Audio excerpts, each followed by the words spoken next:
വിവാഹം. നബിയുനാ ശഫീഉനാ റസൂലുള്ളാഹി സ്വല്ലല്ലാഹു അലൈഹി വസല്ലമ തങ്ങൾ പഠിപ്പിച്ച നിക്കാഹും പാശ്ചാത്യ ശൈലികളിലുള്ള നിക്കാഹും എന്താണെന്ന് പരിശുദ്ധമായ ശരീഅത്ത് നമുക്കിതാ അടിവരയിട്ട് പഠിപ്പിച്ചു തരികയാണ്. 10 പേര് ചേർന്ന് ഒരു പെണ്ണിനെ കല്യാണം കഴിച്ചു. അങ്ങനെ അതിലൊരു കുട്ടി ഉണ്ടായി. ആ കുട്ടി ആരെന്ന് അവർ തന്നെ തിരഞ്ഞെടുക്കും. അവരാണ് എൻ്റെ ഉപ്പ. യകൂനു ലഹു അബ്ബൻ, എൻ്റെ വാപ്പായി. മൂന്നാമത്തെ നിക്കാഹ് നിക്കാഹുൽ ഇസ്തിബ്ളാ, വ്യഭിചരിക്കാൻ ആഗ്രഹിക്കുന്ന നിക്കാഹ്. അങ്ങോട്ട് ഇഷ്ടപ്പെടുക. ഇസ്തിബ്ളാ എന്ന് പറഞ്ഞാൽ ഒരു പെണ്ണ് പോയിട്ട് ഒരു പുരുഷനെ ഭോഗിക്കാൻ ഇഷ്ടപ്പെടുന്നു, ശാരീരികമായി ബന്ധപ്പെടാൻ അങ്ങോട്ട് ചോദിക്കുന്നു. എന്തിന്? ഇദാ തഹറത്തിൽ മർഅതു മിൻ ഹൈളിഹാ യഖൂലു റജുലു ഇദ്ഹബി ഇലാ ഫുലാനിൽ അശറ ഇലാ റഈസിൽ അശറ വസ്തബ്ളഇ ഐ ഉത്ലുബി മിൻഹു അൽ ജിമാ. എന്താ സിസ്റ്റല്ലേ പരിശുദ്ധമായ ശരീഅത്തിന് നിക്കാഹ് വിവാഹം എന്താ? ഇതെന്ത് കൊല? ഇദാ തഹറത്തിൽ മർഅതു മിൻ ഹൈളിഹാ, ഒരു പെണ്ണ് തന്റെ മെൻസസ് പീരീഡ് കഴിഞ്ഞ് തന്റെ ഭർത്താവ് അവളോട് പറയുകയാണ്, എടീ പെണ്ണേ, ഇസ്തബ്ളഇ ഇലാ റഈസിൽ അശറ, നമ്മുടെ നാടിന്റെ നേതാവിന്റെ അരികിലേക്ക് നീ പോകണേ പെണ്ണേ. അവനോട് നീ പറയണം, ഇസ്തബ്ളഇ ഐ ഉത്ലുബ് മിൻഹു അൽ ജിമാ, ഉത്ലുബി മിൻഹു അൽ ജിമാ. എന്നെ ഒന്ന് ബന്ധപ്പെടുമോ, എന്നെ ഒന്ന് ശാരീരികമായി ബന്ധപ്പെടണേ എന്ന് ആ വ്യക്തിയോട്, ആ നാട്ടിലെ പ്രമുഖനോട്, ആ നാട്ടിലെ കാര്യക്കാരനോട് ഒരു പെണ്ണിനെ സ്വന്തം ഭർത്താവിന്റെ അനുവാദത്തോട് ഓടി പറഞ്ഞു വിടുകയാണ്. കാരണം അവന്റെ ബീജത്തിലൂടെ ജനിക്കുന്ന കുട്ടി ഒരു പക്ഷേ നമ്മുടെ ജീവിതത്തിൽ ശ്രേഷ്ഠമായവനായേക്കാം, നമ്മുടെ ജീവിതത്തിലെ ഏറ്റവും നല്ല ബുദ്ധിയുള്ള കുട്ടിയായേക്കാം.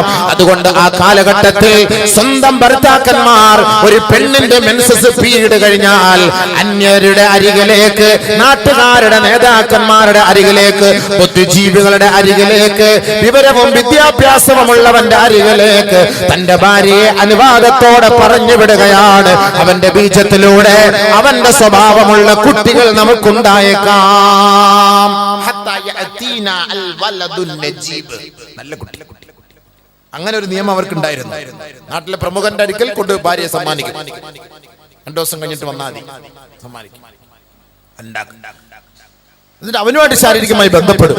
അങ്ങനെ ശാരീരികമായി ബന്ധപ്പെട്ട് അവനിൽ ഉണ്ടാകുന്ന കുട്ടി അതായിരിക്കും. അതാണ് നമ്മൾ ആഗ്രഹിക്കുന്നത്. അങ്ങനത്തെ ഒരു കുട്ടി നമുക്ക് കിട്ടണം, അങ്ങനെ കുട്ടി നമുക്ക് കിട്ടണം. ഇങ്ങനെയൊക്കെയാണ് നിക്കാഹ്, വിവാഹം എന്ന് പറഞ്ഞ് ഇതൊക്കെയായിരുന്നു. ആദരവായ ഹബീബായ ഷഫീയായ റസൂലുള്ളാഹി സ്വല്ലല്ലാഹു അലൈഹി വസല്ലമ തങ്ങൾ കടന്നു വരികയാണ്. പാശ്ചാത്യ ലോബികൾ ഇന്നും 21-ാം നൂറ്റാണ്ട് ഈ വർത്തമാന കാലഘട്ടത്തിൽ ഇതുപോലുള്ള നിക്കാഹുകളില്ലയോ? ഇന്നും ഇതുപോലുള്ള വിവാഹവും അധർമ്മങ്ങളും ഇന്നും ഈ ലോകത്ത് നടപ്പിലാകുന്നുവെങ്കിൽ ഇതിനെയെല്ലാം കാലത്തിന്റെ ചവിട്ടുകൊട്ടയിലേക്ക് പുറങ്കാല് കൊണ്ട് വലിച്ചെറിഞ്ഞിട്ടാണ് അല്ലാഹുവിന്റെ റസൂൽ പഠിപ്പിച്ചത്. അന്നിക്കാഹു മിൻ സുന്നതി, വിവാഹം എന്തെന്ന് ഞാൻ പഠിപ്പിച്ചു തരാം, വിവാഹം എന്തെന്ന് ഞാൻ പറഞ്ഞു തരാം. പരിശുദ്ധമായ ശരീഅത്ത് പഠിപ്പിക്കുന്നതാണ് വിവാഹം. യുവാക്കളെ, പുരുഷന്മാരെ, തഖയ്യറൂ ലിനുതഫികും, തഖയ്യറൂ ലിനുതഫികും. നിങ്ങളുടെ ബീജഗണങ്ങൾ ഉണ്ടല്ലോ, നിങ്ങളുടെ ശരീരത്തിലൂടെ അല്ലാഹു സുബ്ഹാനഹു വ തആല മുതുകല്ലിന്റെ ഉള്ളിൽ ഒളിപ്പിച്ചു വെച്ചിരിക്കുന്ന ആ ബീജങ്ങൾ ഉണ്ടല്ലോ, ആ ബീജഗണങ്ങളെ നിങ്ങൾ നിക്ഷേപിക്കാനുള്ള സുഗമമായ ശുദ്ധമായ സ്ഥലം കണ്ടെത്തണേ. അത് ഹറാമായ അല്ലാഹു നിഷിദ്ധമാക്കിയ വഴികളിലൂടെ നിന്റെ ബീജത്തിന്റെ തുള്ളിയെ നീ സമർപ്പിക്കരുത്. അത് സൂക്ഷിക്കപ്പെടരുത്. അതിലൂടെ ഒരു ഹറാം കുട്ടിക്ക് നീ ജന്മം നൽകരുത്.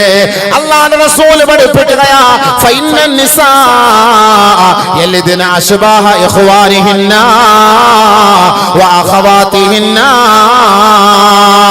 ഏതൊരു സ്ത്രീ പ്രസവിക്കട്ടെ.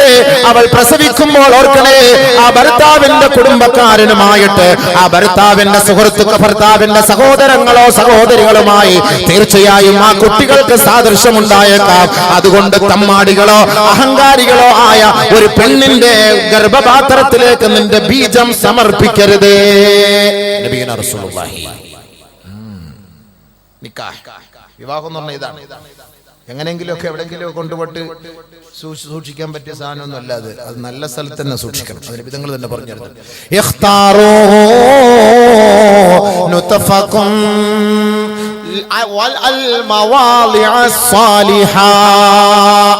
സാലിഹായ ഗർഭപാത്രത്തിൽ കൊണ്ടുപോകണം നിക്ഷേപിക്കാൻ. അതാണ് എന്നാലും നിക്കാഹ് നടക്കുള്ളൂ, റാഹത്തായ നിക്കാഹുള്ളൂ. നിന്റെ ബീജം അത് സാലിഹായ ഗർഭപാത്രത്തിൽ കൊണ്ട് നിക്ഷേപിക്കണം. അത് അയൽവക്കക്കാരുടെയും കാമുകിയുടെയും അവിടെ ഇവിടെയും ഗൾഫിൽ പോയിട്ട് ഇവിടെ പോയിട്ട് അതെല്ലാം കൊണ്ട് നിക്ഷേപിച്ചു കഴിഞ്ഞാൽ ഹറാം കുട്ടി എന്നതിന്റെ പേര്, ഹറാം കുട്ടി.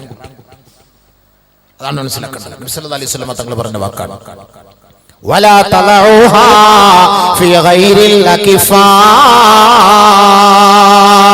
കുഫുവല്ലാത്ത, നിനക്ക് യോജിക്കാത്ത ഒരു പെണ്ണിന്റെ ഗർഭപാത്രത്തിൽ നിന്റെ ബീജം കൊണ്ടുപോയി സമർപ്പിക്കരുത്. ലോകത്തിന്റെ മുത്ത് മുഹമ്മദ് മുസ്തഫ അതിനാണ് കുഫുവത്ത പെണ്ണിനെ കെട്ടണം എന്ന് പറയുന്നത്. കുഫുവത്ത പെണ്ണിനെ കെട്ടണം. നമുക്ക് പറ്റിയ, യോജിച്ച, നമ്മുടെ കുടുംബത്തിന് പറ്റിയ, നമ്മുടെ വാപ്പാക്കും ഉമ്മാക്ക് നമുക്ക് ഖിദ്മത്ത് ചെയ്യുന്ന സ്വാലിഹത്തായ പെണ്ണിനെ കണ്ടെത്തി കല്യാണം കഴിക്കണം. അതിനാണ് അനുഷ്ഠാനം. അല്ല ചുണ്ടി ചുമന്നത്, കണ്ണൂരുണ്ടത്, കവിള് തുടുത്തത്, നെഞ്ച് പിരിഞ്ഞത്, ഇതിനെയൊന്നും അങ്ങനെ നോക്കിയിട്ട് കാര്യമൊന്നുമില്ല. നമ്മുടെ കുടുംബത്തിൽ പുരയിൽ നമുക്ക് നിൽക്കപ്പറ്റി നമ്മളെ സൂക്ഷിക്കുന്ന, ഭർത്താവിനെ സൂക്ഷിക്കുന്ന, ഭർത്താവ് ദുബായിക്ക് പോകുമ്പോൾ തന്റെ ശരീരത്തെ സൂക്ഷിക്കുന്ന, എല്ലാ നിലയ്ക്കുള്ള സുന്ദരിയായ, സുമുഖിയായ, സുശീലയായ പെണ്ണ് അവളെ തെരഞ്ഞെടുക്കണം. അവളുടെ ഗർഭപാത്രത്തിനാണ് വില, അതിനാണ് വില. ബാക്കിയുള്ള ഒരുപാട് പേര് ഗർഭപാത്രം കച്ചവടം ചെയ്യാനുണ്ട്, ഇഷ്ടംപോലെ കച്ചവടം ചെയ്ത് തരും. വേണമെങ്കിൽ അങ്ങോട്ട് പോയാൽ നിങ്ങളുടെ ബീജം അവളെ ഗർഭപാത്രത്തിൽ സൂക്ഷിച്ചു തരും 10 മാസം, എന്നിട്ട് കൊണ്ടുവന്ന് തരും. എന്റെ കുട്ടിയാണ്, എന്റെ കുട്ടിയാണ്, അതേ ഉള്ളൂ. പാലെടുക്കൂല, നമ്മളവിടെ കൊണ്ടുപോയി പാലെടുക്കും. സാലിഹല്ലാത്ത ഗർഭപാത്രത്തിൽ ജനിച്ച കുട്ടിയാകുമ്പോൾ നമ്മുടെ കൈ കൊണ്ട് തരും. നിനക്കൊരു കുട്ടിയെ കിട്ടി, അത് ഞാൻ വാടകയ്ക്ക് വേണ്ടി ഞാൻ വിറ്റതാണ്, ഇതുകൊണ്ട് നമ്മുടെ കയ്യിൽ കൊണ്ട് തരും. നമ്മൾ ഇതെടുത്തിട്ട് എന്ത് ചെയ്യും? പാലെടുക്കണ്ടേ? നമ്മുടെ ബ്രസ്റ്റിൽ എടുത്ത് വെക്കാൻ പറ്റുമോ? നമ്മുടെ ബ്രസ്റ്റ് കുടിക്കാൻ ആ കുട്ടിക്ക് എന്താ അത് ഉള്ളിൽ നിന്നൊക്കെ വലിച്ചെടുക്കണമെങ്കിൽ പ്ലെയർ എല്ലാം കൊണ്ടുവരണം. അതിനകത്ത് കുടിച്ച് പാലെടുക്കാൻ കുട്ടി കുടിക്കോ? പിന്നെ നിപ്പിളെല്ലാം ഉണ്ടാക്കിയിട്ട് പാശ്ചാത്യന്റെ പാൽ കൊടുക്കണ്ടേ? പശുവിന്റെ പാലൊക്കെ കൊടുത്ത് നിപ്പിളൊക്കെ ഇട്ടിട്ട് കുട്ടി കൊടുക്കണം. അപ്പൊ കുട്ടി വിചാരിക്കും എന്റെ ഉപ്പ ഇതായിരിക്കും, എന്റെ ഉമ്മ ഇതായിരിക്കും. ഏത് പശു? ഇത് തന്നെ പശു പാൽ, എന്റെ ഉമ്മ ഇത് തന്നെ. നല്ല ഗർഭപാത്രം തെരഞ്ഞെടുത്ത് ചെറുപ്പക്കാരാ. നീക്ക് സൗന്ദര്യം മാത്രം കണ്ടിട്ട് ഒരു പെണ്ണിനെ തെരഞ്ഞെടുത്താൽ ചിലപ്പോൾ നല്ല ഗർഭപാത്രം ആയിക്കൊള്ളണമെന്നില്ല. സൂക്ഷിച്ചോ. നബിയുനാ റസൂലുള്ളാഹി സ്വല്ലല്ലാഹു അലൈഹി വസല്ലമ തങ്ങളെ ചെറുപ്പക്കാർക്ക് നൽകുന്ന ഉപദേശം, ചെറുപ്പക്കാരാ, നിങ്ങൾ വിവാഹം കഴിക്കുമ്പോ കുപ്പയിലെ റോസാ പുഷ്പത്തെ സൂക്ഷിക്കണേ. ഖീല യാ റസൂലല്ലാഹ് വമാ ഖിളറാഉ ദിമൻ യാ റസൂലല്ലാഹ്. എന്താണ് കുപ്പയിലെ റോസാ പുഷ്പം എന്ന് അല്ലാഹുവിന്റെ റസൂൽ ബഹുമാനപ്പെട്ട സ്വഹാബാക്കൾ ചോദിച്ചപ്പോ അല്ലാഹുവിന്റെ റസൂൽ പറയാണ്, അൽ മർഅത്തുൽ ഹസന ഫിൽ മൻബിതി സൂ. കാണാൻ അഴകുള്ള, മൊഞ്ചുള്ള, സുന്ദരിയായ, തൊലി വെളുത്ത, ചുണ്ട് ചുവന്ന, കവിൾത്തടം വീർത്ത സുന്ദരിയായ പെണ്ണാണ്. പക്ഷേ മോശമായ ചുറ്റുപാടുള്ള സംസ്കാര ശൂന്യയായി വളർന്നു വന്ന മോശം ഗർഭപാത്രത്തിന്റെ ഉടമയായ ആ പെണ്ണാണ് എന്റെ ചെറുപ്പക്കാരാ. അവളെ നിന്റെ വൈവാഹിക ജീവിതത്തിലെ സഖിയാക്കി, ഇണയാക്കി തെരഞ്ഞെടുക്കരുതേ. അതിലൂടെ ഉണ്ടാകുന്ന കുട്ടികൾ നിനക്ക് ദോഷമുള്ള കുട്ടികളായേക്കാം. നിക്കാഹ് വിവാഹത്തിൽ എങ്ങനെ ആയിരിക്കണം അല്ലാഹു റസൂൽ പഠിപ്പിച്ചത്, ആ വഴിയാണ് നമ്മൾ സ്വീകരിക്കേണ്ടത്. അല്ല നിന്റെ വഴിയല്ല സ്വീകരിക്കേണ്ടത്. നബി സല്ലല്ലാഹു അലൈഹി വസല്ലം തങ്ങൾ പഠിപ്പിച്ചത് ശൈലിയിലൂടെ പോ. അതാണ് വിവാഹം, അതാണ് യഥാർത്ഥ വിവാഹം. എന്തിനാണ് ഈ വിവാഹം കൊണ്ട് ഇസ്ലാം ഇത്രത്തോളം പ്രേരണ നൽകുന്നത്? ആദരവായ ഹബീബായ റസൂലുള്ളാഹി സ്വല്ലല്ലാഹു അലൈഹി വസല്ലമ തങ്ങളുമായുള്ള ബന്ധമാണ് വൈവാഹിക ജീവിതത്തിനുള്ളത്. വിവാഹവും അല്ലാഹുവിന്റെ റസൂലുമായിട്ടുള്ള ബന്ധം, അല്ലാഹുവുമായി ബന്ധം. എന്തിനാണ് വിവാഹം? ഒന്ന്, അൽ വലദു, കുട്ടികളെ അല്ലാഹു നമുക്ക് നൽകാൻ ഒരു മാധ്യമം എന്ന് പറയുന്നത് നമ്മുടെ തരണിയാണ്, നമ്മുടെ ഭാര്യയാണ്.